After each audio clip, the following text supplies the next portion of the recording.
So there's some other key components that we should think about once we have decided our buckets of what should be mastered, what should be proficient, what are we going to need to expose them to, what are the standards that we're expected to teach and achieve in our mastery goals. From a curricular standpoint, we also want to make sure that we cover those concepts that we've talked about, that we have made sure that we've included in the journey all of those concepts that we first described as our non-negotiables, if you will.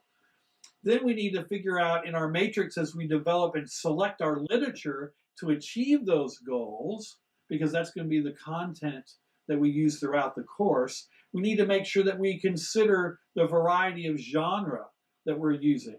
So are we going to have lyrical pieces mixed in with transcriptions? And are we going to have a modern, more innovative piece of music that might be new?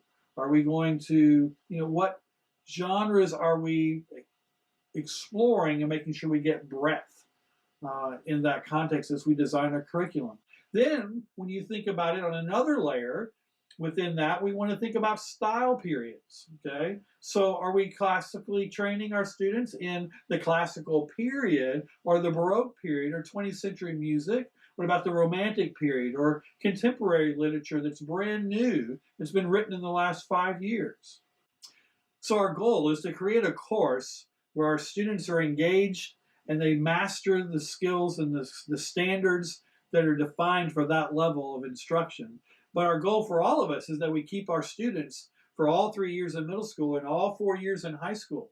So as we develop our curriculum on an annual basis, we need to also think about the 4-year plan, if you will, of what a student is exposed to.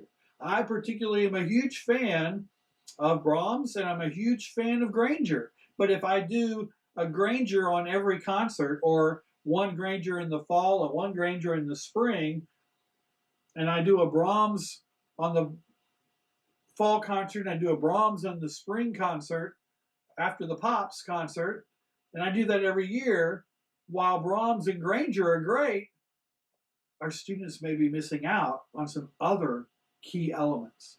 So that's why we have to think about not only the annual plan we create for a particular course and the curriculum we build and the literature we use as content for that course for this year, we have to think about the 4-year plan of what styles and genres and chamber music and transcriptions and standards and contemporary and current literature they perform this year, but what did they perform last year, and making sure that what we provide them this year is another expansion and breadth to their learning and educational plan. And in that 4-year plan, I also think that it's important that we remember what the students need, what are they excited about playing, what do they enjoy, but I also think it's important that we think about the audience. I love Husa, but a whole program of Husa would not be a great experience for most of our parents. So we need to make sure that as we program, we're also thinking about building our community, not just an educational breadth, but also building a community from an enjoyment. I mean, that's the whole part of what we're working towards, is the human element of creating art, and that we're educating our community, but we're also entertaining our community on some level. And so we want to make sure we create a curriculum that has the audience in mind also. And I also think it's important that we focus on you, the educator. What literature have you performed multiple times? What literature have you performed for the very first time? What literature might you need to consider that would keep you stimulated and you growing and you exploring new ideas and new pedagogy? That's really important. So as we develop that 4-year plan, we want to make sure that we're keeping the breadth of all the various opportunities that we've talked about prior, but we also make sure that we think about the student gratification, the audience gratification, and the educator gratification and growth. So we talked about our unit plan and our curricular map, if you will, and it's really designed in a spiral context, that we create content mastery that spirals and builds upon itself for the next unit and builds upon itself for the next unit, so that when we get to the end, we're dealing with more difficulty, greater rigor, and we're working on artistry and mastery simultaneously, right? That's the goal. So, what does that look like from a literature standpoint? You see in the graphic provided, there's a progression here from, we might start, as I mentioned earlier, with the Zandanelli Water is Wide, that would then progress into the Granger Australian Upcountry. And then for the third concert, that might take us into lyrical expansion into the Strauss Allercene. So you're going from basic harmonic and basic simple phrases in the folk tune of The Water is Wide to a little more complex harmonic responsibilities in the Granger, but still follows a similar folk tune feel. And then we get into more complex harmonies, but it's only because we've mastered it from the beginning and we've gone through the growth cycle. At the same time, in those early units, we would be working on something that would be more rhythmic. So we could work on articulation and rhythmic alignment. So working on those vertical aspects also. So we might start with something like Timothy Broge's Rhythm Machine. And then for the second concert, that would allow us to get a little more complex with Kelly's Fortress.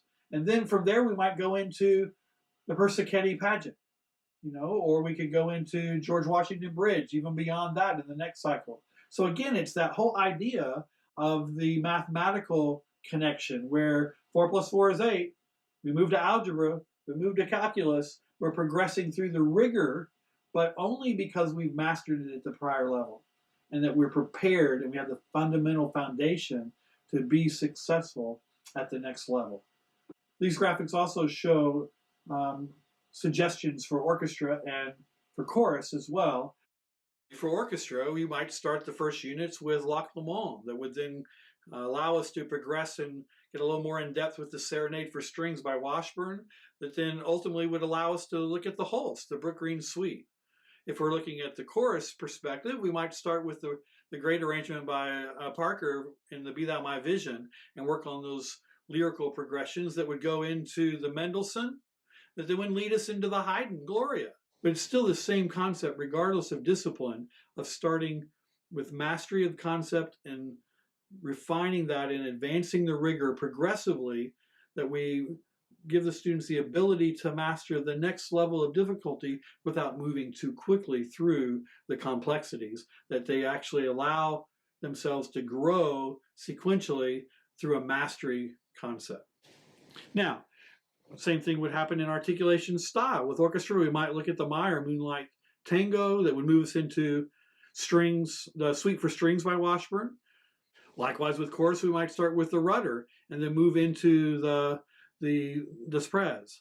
All of the examples that I've cited from a progression through the literature are all found as part of the Teaching Music Through Performance series by GIA, because I think those were great resources for teachers trying to explore new literature because of the different chapters in each of those books that give us the detailed information to help us diagnose where our students are and then create that prescription of finding the pieces that fit those needs so that we can use the appropriate literature to master the skills and concepts that we desire.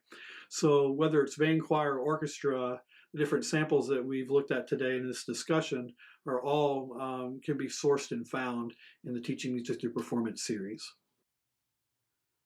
Additional resources that you might want to consider for band would be the Tom Dvorak collaboration with Dick Floyd from Texas UIL, including the Best Music for Beginning Band, Young Band, and High School series. They were some of the original resources we had that actually analyzed a piece that went through what they were recommending as some of the best pieces of literature from a teaching standpoint and from an artistry standpoint for those different delineated age groups. But in those descriptions of the pieces, you can also gather the type of information that you might be looking for when you're trying to diagnose and prescribe a solution for the different content needs as far as addressing the different concepts and the types of things that you'll be looking for to build your curriculum. The other resource that I think is really beneficial and been a great addition to the profession is this source book for wind band published by Battisti and the Meredith Music Publications through Hal Leonard. This is a book of great, as it says, sources for all kinds of research, all kinds of ideas. There's a complete chapter in this source book that talks about literature and different scholarly publications as to what constitutes quality literature. There's also a variety of different highly respected, mostly college people, but highly respected conductors in the profession as to what is the quality literature from their perspective and the greatest pieces for each different grade level. There's also some chapter information in there that suggests if you wanted to create a 4-year plan based on cycles of historical perspective and some different kinds of things that we've talked about in building your matrix. So that might be a great resource to consider as well. And lastly, I would recommend the Rehearsing the Band series, published by Meredith Publications. Originally, John Williamson did the very first Rehearsing the Band book that interviewed 10 college band directors of notoriety and asked them a series of questions, one of which included their recommendations for quality literature for consideration at various age levels. Steve Meyer also entered the Rehearsing the Band series through rehearsing the high school band and middle school band, as he interviewed various conductor teachers and active practice musicians, asking them the same similar type questions, of which were also literature. So there's 3 volumes in the series of the collegiate band director world, and then a high school band and a middle school band for your consideration there, as far as getting opinions of nationally respected folks and what they find as significant literature at the different rigor levels. So clearly this has been an overview of what it takes to develop a curriculum, from strategic planning to strategic design, of deciding where are we, where we want to be, how will we get there, and being intentional and deliberate and making sure that we're teaching simultaneous demands from a skill development and an artistry. It's both sides of the coin have the same value. We've got to make sure we're teaching the abstract with the concrete, what I would call the skill and the artistry, together throughout the course, and that we've done it and paced it in such a way that will yield student growth throughout the entire course and ultimately through their history in our program. They've achieved the things that we need to empower musical decision making, and that we've given them the skill to create and appreciate music at the highest level.